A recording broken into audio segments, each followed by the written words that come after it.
Hola, buenas tardes. Soy el doctor Alejandro García Rivera. Soy fellow de nefrología intervencionista en el Instituto Nacional de Cardiología Ignacio Chávez, bajo la mentoría del doctor Bernardo Moguel. Y el día de hoy hablaremos, como parte de este taller de nefrología intervencionista, acerca de la biopsia renal percutánea. Sabemos, pues, que la biopsia renal es una herramienta que es bastante importante para el abordaje diagnóstico de los pacientes con enfermedad renal, tanto primaria como secundaria, y esto tiene que ser una herramienta útil en todo centro nefrológico, ya que modifica el diagnóstico, series desde un 30 hasta un 44%, pero realmente hasta en un 100% puede darnos un diagnóstico de nuestro paciente. Va a cambiar el pronóstico hasta en un 60% de los pacientes, cambiar el tratamiento entre un 40 y 60%, y de acuerdo a la Sociedad Española de Nefrología, al menos se tiene que hacer 20 biopsias renales percutáneas por año para acreditarse en la docencia de este procedimiento. En primer lugar, tenemos que ser nefrólogos clínicos para saber las indicaciones de una biopsia renal. Como todos sabemos, puede ser el síndrome nefrótico, o bien una proteinuria subnefrótica o hematuria persistente, una disfunción aguda del injerto renal, también la lesión renal aguda de etiología no identificada o la enfermedad renal crónica de una etiología no identificada, además como apoyo en las enfermedades sistémicas que tienen afectación a nivel renal, como es el caso, por ejemplo, del lupus. Pero en general, cualquier indicación que nos lleve a encontrar un diagnóstico en nuestro paciente. Ahora bien, hablando acerca de las contraindicaciones de la biopsia renal, podemos encontrar en la literatura diferentes datos al respecto. Antes se consideraba que la mayoría de estas eran una contraindicación absoluta, sin embargo, ahora podemos considerarlas como unas contraindicaciones relativas o como factores que hacen que una biopsia sea de alto riesgo. Pero la mayoría de las ocasiones se puede realizar como tal esa biopsia. Por ejemplo, que tenga la presencia de múltiples quistes renales, una infección renal como la pielonefritis o un absceso perirenal, o bien infección de la piel en el sitio de la biopsia, la presencia de las neoplasias renales, uremia, datos de cronicidad a nivel de ultrasonido y la hipertensión descontrolada, que como tal, esta es la única contraindicación para una biopsia renal que es absoluta. Una depresión arterial por arriba de 160 sobre 100 de milímetros de mercurio debe ser un factor que debamos suspender como tal esa biopsia, porque es hasta ahora el único factor que se ha correlacionado con mayor peso a las contraindicaciones hemorrágicas. Y bien, ¿por qué decimos que es una contraindicación relativa? Esto es porque recientemente hemos estado estudiando más acerca de esos factores de riesgo o condiciones que antes era una contraindicación absoluta, y cada vez hemos encontrado que es una condición que en manos expertas puede ser segura realizar esta biopsia. Entonces tenemos un estudio que hicimos de julio del 19 a diciembre del 22 en nuestro centro, donde estudiamos pacientes con riñones pequeños, con un punto de corte menor a 8 centímetros para ser considerado como un riñón pequeño. Esto obviamente depende de la población estudiada. Y bueno, se incluyeron 25 pacientes, de los cuales el promedio de longitud renal era 7.5 centímetros, con un promedio de creatinina de 1.94 miligramos sobre decilitro y una tasa de filtrado glomerular por CKD-IP de 39. En estos pacientes, el 100% tuvieron una biopsia que se consideró adecuada por patología, y el diagnóstico que tuvieron al estudio histopatológico fue de nefritis lúpica en 16%, una glomerulonefritis crescéntica también en 16%, una focal segmentaria en el 36%, una nefritis tubulointersticial en un 12% y otras glomerulopatías en un 20%. Las complicaciones que se presentaron fueron solamente 5 de estos 25 pacientes, es decir, un 20%, y fueron todas complicaciones menores. Solo hubo 3 pacientes con hematoma perirenal, uno con hematuria macroscópica y un paciente extra que tuvo un hematoma perirenal más una hematuria macroscópica. Sin embargo, aquí viene lo importante. Bueno, ya vimos que es un procedimiento seguro, con complicaciones únicamente menores, pero lo bueno es el beneficio que da al paciente, porque más de la mitad, un 64%, tuvo un cambio en el tratamiento. Esto llevó a que el 12% tuvo una mejoría de la función renal, con una creatinina en el seguimiento en promedio en toda la población de 2.1 miligramos sobre decilitro y una tasa filtrada de 28 mililitros minuto, y solamente el 12% tuvieron que iniciar una terapia de reemplazo renal. Ahora, un segundo estudio que recientemente hemos estado explorando es acerca del beneficio y la seguridad de la biopsia renal percutánea en pacientes ancianos mayores de 65 años. Este fue un estudio multicéntrico entre un centro en Argentina y nosotros en la Ciudad de México, donde hicimos un estudio retrospectivo acerca de las biopsias renales realizadas en pacientes mayores de 65 años. Tuvimos dos grupos de comparación, uno de la población general contra el grupo de mayores de 65 años, en el cual la media de edad era de 70 años. Casi el 80% eran de biopsia de riñón nativo. Y bueno, había ciertas diferencias entre los grupos, un poco más alta la presión arterial sistólica en el grupo de ancianos y el BUN también estaba ligeramente más alto en el grupo de pacientes ancianos. Sin embargo, las complicaciones no fueron diferentes entre los dos grupos. En el grupo de población general fue el 19% y en el grupo de ancianos únicamente del 23%. Esa es una diferencia que no es significativa y bueno, de las complicaciones que hubo únicamente fueron complicaciones menores. En el 17% fueron hematomas perirenales y en el 6% fueron hematuria macroscópica. Hubo bastantes hallazgos diferentes en el estudio de patología, siendo los más principales amiloidosis y vasculitis asociada a ANCA. Pero eso tuvo un beneficio, un impacto clínico en el 52% de los pacientes, en el cual cambió el tratamiento. Aún estamos explorando cuál fue el desenlace clínico de estos pacientes. Hablando ya ahora directamente acerca de la técnica de la biopsia renal percutánea, primero hablaremos de cuál es la posición correcta para los pacientes. Tenemos básicamente dos técnicas estándar para hacerlo. Una es en posición de cúbito prono para el paciente con riñones nativos y en decúbito supino para el paciente con injerto renal. Bien, ahora para pacientes con algunas características especiales es un poco diferente esa técnica. Por ejemplo, la paciente embarazada podemos hacer dos tipos de abordajes, uno en sedestación, que es como que lo más clásicamente descrito, pero también recientemente se han empezado a describir técnicas en las cuales se coloca a la paciente en decúbito prono, protegiendo el estómago de la paciente embarazada con algunas almohadas para que no haya compresión directamente sobre el útero, en un abordaje que se realiza de forma lateral, parecido al que se realiza en el paciente con obesidad, en el cual es un decúbito prono, pero con cierta lateralidad, es decir, un abordaje lateral en este paciente. Una vez que tenemos ya colocado al paciente en la posición correcta, tenemos que hacer una primera rastreo por ultrasonido para ver las características de nuestro riñón. Primero, bueno, vemos si hay o no características de cronicidad, es decir, cómo estamos con los contornos, si hay lobulaciones, cómo está la relación corteza-médula y hacemos unas mediciones. Primero la longitud renal. Para eso tenemos un tip importante que tenemos que visualizar al menos 3 pirámides renales para que sea la longitud más exacta.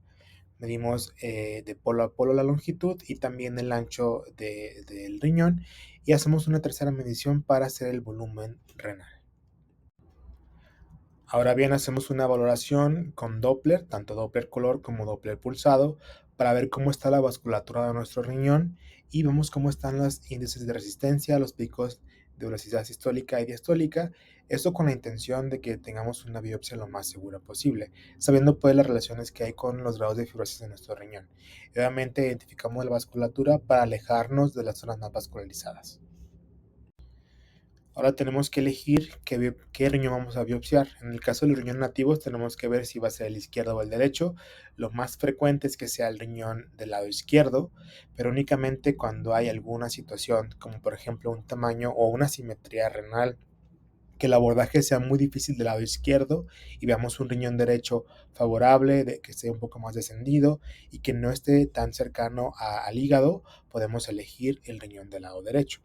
Y respecto al riñón nativo, tenemos que ver cuál es el polo que está más libre, que está más lejos de la vasculatura.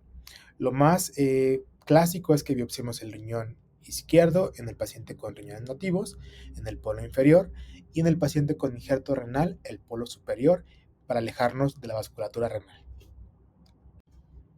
Ahora bien, ya que tenemos identificado cuál va a ser nuestro polo a ser puncionado, tenemos que identificar el sitio exacto para hacer la punción.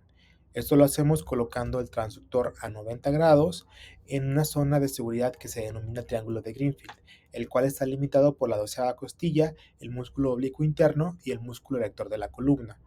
En esta posición tenemos que buscar la mejor ventana para nuestro riñón y podemos hacer algunas maniobras, por ejemplo, pedir al paciente que inspire para que de esa forma el riñón baje y pueda estar librándose las costillas y hagamos una punción más segura. Ya que hemos seleccionado el sitio óptimo para hacer nuestra punción, tenemos que hacer una medición de la distancia que hay entre la piel y el poro del riñón. Lo hacemos en los dos ejes, tanto en sentido transversal como en el sentido longitudinal. Es bien importante que estos ejes tienen que coincidir. Podemos permitir hasta cierto grado de error o de diferencia en la medición en el riñón nativo no mayor de 1 centímetro y en el injerto renal no mayor de 0,5 centímetros. Esto nos sirve para saber cuánto tenemos que meter de nuestra aguja para hacer una biopsia segura. Ahora procederemos a preparar nuestro material y hacemos un protocolo de asepsia y antisepsia. Se prefiere que sea con isodine o con clorhexidina para preparación adecuada de la piel y evitamos las complicaciones infecciosas secundarias a la biopsia renal. Una vez que hacemos la técnica de asepsia y antisepsia, colocamos campos estériles y procedemos a hacer un nuevo rastreo con ultrasonido. Tenemos que nuevamente corroborar el sitio donde va a ser nuestra punción y utilizando tinta estéril o bien haciendo presión contra la piel con la ayuda de un objeto romo, marcamos el sitio de la punción para proseguir con el procedimiento. El siguiente paso es preparar y vestir de forma adecuada la pistola para la biopsia, con la intención de permitir el correcto manejo de la pistola por parte del operador, evitando romper el campo estéril. Y para esto se puede hacer de diferentes maneras. La más sencilla es utilizando un guante estéril. Primero se coloca por un segundo operador la aguja desechable en la pistola de la biopsia y con ayuda de la persona que está vestida ya de forma estéril, utilizamos un guante para introducir la pistola biopsia dentro de este guante. El siguiente paso es infiltrar la piel con lidocaína al 2%. Para eso utilizamos una hoja de bajo calibre de 10 a 13 milímetros, que son las agujas hipodérmicas o de insulina, y hacemos un botón intradérmico con la lidocaína. El siguiente paso es la infiltración con lidocaína de la cápsula renal y los tejidos circundantes, incluyendo la parte del músculo que se va a atravesar. Para eso se puede hacer de diferentes maneras, utilizando agujas un poco más grandes o bien haciendo uso de una aguja espinal, y eso con doble intención: una, infiltrar los tejidos, y la otra es para introducir bajo guía ecográfica esta aguja, ver qué datos estamos introduciendo hasta tocar la cápsula renal. Sacando esta aguja, hacemos una comparación con nuestra aguja de la pistola de biopsia y así sabemos cuánto tenemos que estar metiendo de nuestra aguja para un procedimiento seguro. Ahora estamos ya listos para hacer nuestra biopsia. Primero hacemos una incisión pequeña con un bisturí, una hoja bisturí número 11, una incisión de 3 a 5 milímetros para que permita el paso correcto de nuestra aguja. Ahora, para hacer esta biopsia renal hay dos tipos de abordajes, uno que es en plano y otro fuera de plano. Esto es en relación a cómo estamos agarrando nuestro riñón con el ultrasonido, es decir, en sentido longitudinal o en sentido transversal. El abordaje fuera de plano es el que estamos viendo actualmente en esta diapositiva, donde solamente vamos a ver cómo entra la punta de la aguja, no veremos toda la longitud. Y eso es muy importante para hacerla, por ejemplo, sobre todo en el paciente con injerto renal, pero también se puede utilizar en el riñón nativo. Obviamente también depende mucho de la experiencia del operador. Y en el abordaje en plano vamos a observar la longitud completa de nuestra aguja. Y bueno, esto es un poco más sencillo, es como la técnica con la que todos aprendemos inicialmente y es la que se utiliza más en el paciente con riñones nativos. Una vez que hacemos el pase y obtenemos un tejido renal, es muy importante hacer una compresión en el sitio de punción. Lo que se recomienda es entre 5 y 7 minutos y eso dependerá de diferentes factores. Por ejemplo, si es una punción única en un riñón de alto riesgo, de preferencia hay que irnos un poco más extendidos, 7 minutos, inclusive hasta 10. Esto con la intención de que evitemos las complicaciones hemorrágicas. Si es un paciente que se considera como de bajo riesgo o una punción estándar, podríamos hacerlo únicamente 5 minutos y de acuerdo a si tenemos una suficiente muestra renal o no, dar un segundo pase.